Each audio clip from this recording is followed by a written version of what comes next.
اعوذ باللہ من الشیطان الرجیم، بسم اللہ الرحمن الرحیم۔ میں سید صلاح الدین احمد پاک ٹی ہاؤس سپیکس میں آپ کو خوش آمدید کہتا ہوں۔ جیسا کہ آپ کو پتہ ہے کہ ہمارا پاک ٹی ہاؤس سپیکس بنیادی طور پہ ادبی حوالے سے ہم لوگ کام کر رہے ہیں، آل دو کہ اس میں ہم کرنٹ افیئرس کے پروگرامز بھی ساتھ ساتھ کیے جا رہے ہیں، لیکن بنیادی طور پہ ہم لوگ جو دیگر معاشرے اور معاشرتی معاملات ہیں، مسائل ہیں، اس پہ وقتاً فوقتاً کوئی نہ کوئی پروگرام بنا کے پیش کرتے رہتے ہیں۔ آج خاص طور پر پاک ٹی ہاؤس سپیکس نے ایک پروگرام مرتب کیا ہے جس میں کہ پاکستان انٹرنیشنل اسکول کویت کی ہیں مسز فرح ندیم، ان کے ساتھ ہم بات چیت کریں گے اور ہمارا ٹاپک ہوگا اردو۔ اردو ہے جس کا نام ہم ہی جانتے ہیں داغ، اردو ہے جس کا نام ہم ہی جانتے ہیں داغ، سارے جہاں میں دھوم ہماری زباں کی ہے۔ جی ہاں، یہی آج کا عنوان ہے کہ ہمارے معاشرے میں اردو کے ساتھ کیا موجودہ طور پہ سلوک ہو رہا ہے، ہمارے بچے کیوں اردو سے دور ہوتے چلے جا رہے ہیں۔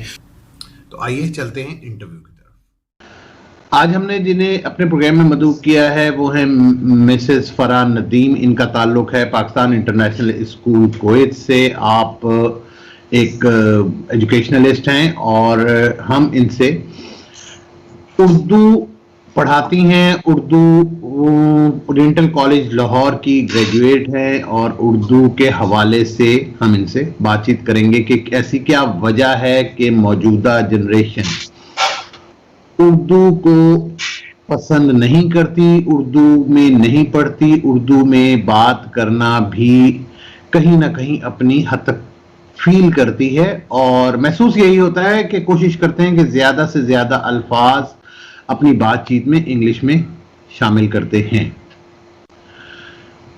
ویلکم مسز فرح ندیم، آپ پاک ٹی ہاؤس سپیکس میں آپ کو خوش آمدید کہتے ہیں۔ آپ اس بارے میں کچھ روشنی ڈالیں کہ ایسی کیا وجہ ہے، کیونکہ آپ کا ایکسپیرینس ہے، آپ پڑھاتی ہیں، بچے کیوں اردو میں دلچسپی نہیں لکھتے نہیں ہیں، کیونکہ نہ لکھتے ہیں، نہ پڑھتے ہیں، نہ ناول، نہ میگزین، کوئی چیز اردو میں پسند نہیں کرتے، اور اپنی بات چیت میں بھی زیادہ تر انگلش کا ہی سہارا لیتے ہیں۔ جی السلام علیکم۔ سب سے پہلے تو بہت شکریہ کہ آپ نے مجھے موقع دیا۔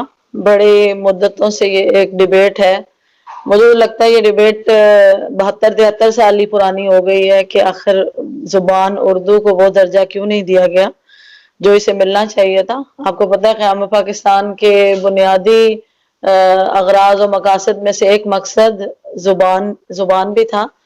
جب ہم نے کہا تھا کہ قیام پاکستان ضروری ہے تو زبان کے حوالے سے بھی یہ تھا کہ ہمارا کلچر ڈیفرنٹ ہے، ہمارا تہذیب، تمدن، ہماری زبان، ہمارا مذہب، سب کچھ ان سے مختلف ہے، لہٰذا ہمیں ایک ایسا خطہ چاہیے جہاں ہم اپنے ثقافتی ورثے اور اپنی زبان اور اپنے مذہب کے ساتھ رہ سکیں۔ تو ایک بنیادی مقصد ہو گیا نا کہ زبان بھی تھی، مگر اب آپ دیکھیں تو ایسا کچھ بھی نہیں ہے۔ بنیادی طور پر آئینی طور پر اسے وہ حیثیت نہ حاصل ہوئی جو جس کے لیے پاکستان بنا تھا۔ اس کے بعد لوگوں نے بھی اسے اس طرح سے قبول نہ کیا۔ حیرت تو مجھے یہ ہوتی ہے بعض دفعہ کہ اس نظریے کو جس نظریے کے تحت پاکستان بنا، پاکستان بننے کے بعد اسے ہی بھلا دیا گیا، تو زبان کے ساتھ بھی وہی سلوک کیا جو باقی سب تمام چیزوں کے ساتھ ہوا۔ ہم نے کبھی اسے اپنے لیے باعث فخر اور باعث عزت، افسوس کی بات ہے، سمجھا ہی نہیں۔ میں تو اب اس نتیجے میں پہنچی ہوں کہ یہ ہمارا ورثہ بن گیا ہے، یہ ہماری زبان نہیں رہی ہے، اب ہمارا ورثہ بن گیا ہے۔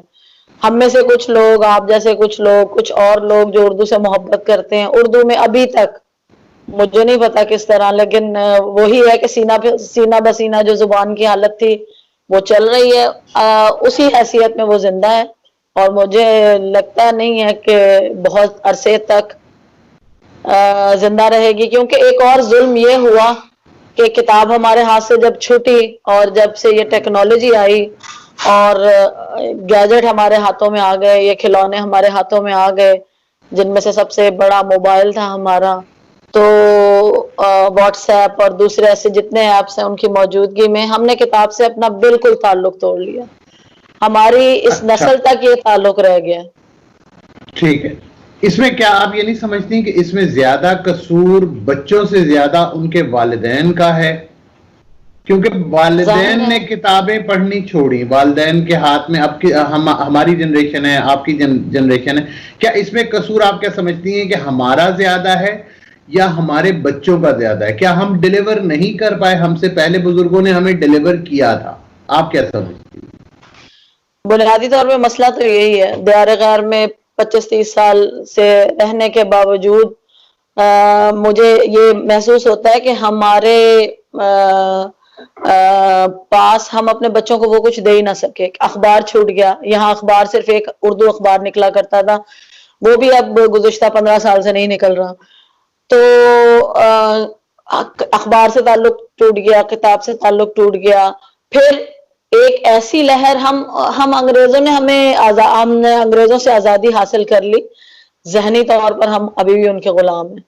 مجھے سمجھ نہیں آتی، ہم کبھی بھی، میں اتنی پیرنٹس ٹیچر میٹنگز ہوتی ہیں، اتنے والدین سے ملاقات ہوتی ہے، اتنا اردو کے لیے کام کیا، کچھ تھوڑا بہت لکھا بھی، کچھ تھوڑا بہت پڑھا بھی، مگر یہ کہ کوئی اس زبان سے خوشی نہیں ہوتا، کوئی اسے اپنے لیے سرمایہ ہی نہیں سمجھتا.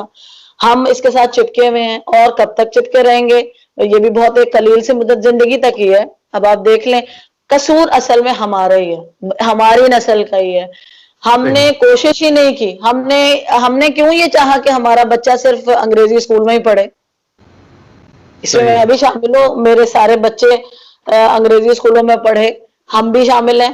مگر وہ انگریزی اسکول کی دوڑ، وہ انگریزی زبان سے اتنی ہمیں محبت تھی کہ ہم اردو کو بھول ہی گئے، ہم وہ سمجھتے ہی. وہ ٹھیک ہے، انگریزی اسکولوں میں بچوں کو ہم نے پڑھایا دنیا کا مقابلہ کرنے کے لیے، وہ سب باتیں ایک طرف، لیکن کیا ہم وہ ذمہ داری جو ہمارے گھروں میں، جسے ہم تربیت کا نام دیتے ہیں، اردو زبان سے زیادہ ہماری تربیت کا حصہ تھی، جبکہ موجودہ دور میں ہماری جو، اگر ہم اپنی سڑکوں پہ، اپنے ماحول میں، اپنے معاشرے کو دیکھیں تو ہم فیل کرتے ہیں کہ یہاں بہت لوگوں کے پاس بہت بہت بڑی بڑی ڈگریاں ہیں، ماسٹرز ہیں اور ایم فل ہیں اور پی ایچ ڈی کیے ہوئے، لیکن تربیت کا فقدان ہے. تو زبان کا نہ ہونا بھی، یا زبان کا استعمال نہ کرنا بھی، اور اس طرح سے ہماری معاشرتی جو روایات اردو زبان کے ساتھ جڑی ہوئی تھی، ان سے اپنا قطع تعلق کر دینا ہماری بربادی کی ذمہ داری اس پہ بھی عائد ہوتی ہے. بالکل. آپ یہ دیکھیں کہ آپ کو بھی اچھی طرح سے یاد ہوگا ہمارے بچپن کا زمانہ. پنجاب میں ہم رہے، ساری عمر پنجاب میں ہمارا بچپن گزرا. پنجاب کے لوگ تو بڑا فخر سمجھتے تھے کہ ہمارے بچے اردو بولیں. ایسے پنجابی گھرانوں کو میں اب بھی جانتی ہوں جن کے بچوں کو پنجابی نہیں آتی، جو بڑے فخر سے اردو بولتے تھے، اردو سیکھتے تھے. صحیح. پھر جہاں پیسے کی ویلیو آ گئی نا، پیسے کو ہم نے بڑی اہمیت دی، تو ہم نے زبان کو چھوڑ دیا بدقسمتی سے. دراصل ہم نے چھوڑا، ہم نے اپنے بچوں کو یہ سمجھا کہ اگر وہ انگریزی بولیں گے تو ہمارا بچہ بڑا لائق سمجھا جائے گا، معاشرے میں ہمارے بچے کی بڑی عزت ہوگی، بچہ ہمارا لوگ اسے بڑا رتبہ دیں گے محفلوں میں. یہ ہمارا ہی قصور ہے کسی حد تک، میں دیکھتی ہوں. اور وہ اجتماعی غلطیاں، قوموں سے اور نسلوں سے جو اجتماعی غلطی ہوتی ہے نا، اس کا میرے بھائی خمیازہ جو ہے نا، وہ آگے نسلیں اس کا خمیازہ بھگتتی ہیں. ابھی میں سمجھتی ہوں ہمیں ہر طرح سے نقصان ہوا، اور قومی زبان سے بچھڑنے کا جو نقصان ہوگا نا، اس کا ازالہ بھی ممکن نہیں ہے. ورنہ مختلف قوموں نے اپنی زبانوں میں ترقی کی ہے.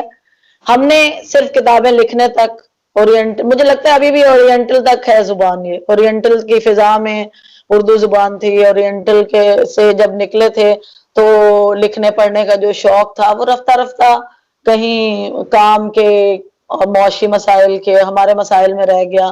ہم کوئی خاص کام ہماری نسل کر ہی نہیں سکی اردو کے ضمن میں. اور جو لوگ کچھ چپکے ہوئے ہیں اس ورثے سے، بس ان کے جانے تک ہے، رخصت ہونے تک ہے. دیکھیں. صحیح.